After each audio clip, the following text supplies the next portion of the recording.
আরেকটি রচনা যেটা হচ্ছে মানে যেটা ক্লাস 10-এর বাংলা বিষয়ের ওপরে, এখানে রচনা খুব ইম্পর্টেন্ট, কারণ রচনা তো 10 নম্বরের আসেই। এবং কিছু রচনা আছে তারা ছেলেমেয়েরা লিখতেই পারে, কিন্তু কিছু রচনা তারা জানে কিন্তু লিখতে গেলে একটু অসুবিধা হয়। সেই জন্যই আমি রচনাটা একটু বলে দেওয়ার চেষ্টা করছি। দেখো, যদি উপকৃত হও অবশ্যই সাবস্ক্রাইব করো এবং লাইক করো।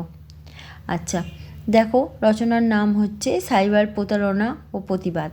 ভূমিকাতে আমি লিখেছি, ইন্টারনেটের সুবিধা, মোবাইল ফোনের যথেচ্ছ ব্যবহার, সোশ্যাল মিডিয়ার দৌলতে সমস্যা বহু দেখা দিয়েছে। অন্যতম সমস্যা হলো সাইবার প্রতারণা।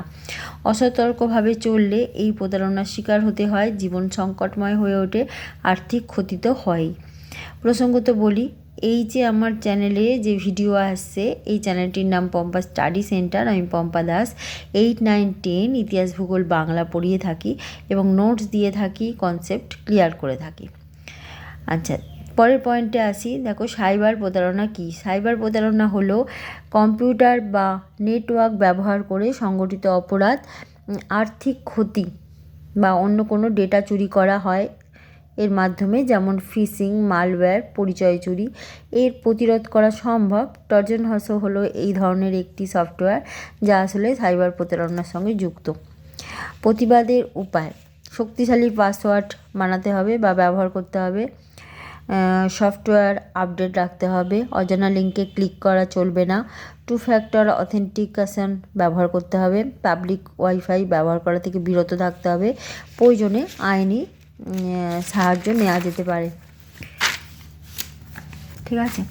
আচ্ছা, সাইবার যে পদ্ধতির মাধ্যমে সাইবার প্রতারণা হয়: ফিশিং, ব্যক্তিগত তথ্য বা ব্যাংক ডিটেলস হাতিয়ে নেওয়া হয় ইমেল ও মেসেজের মাধ্যমে।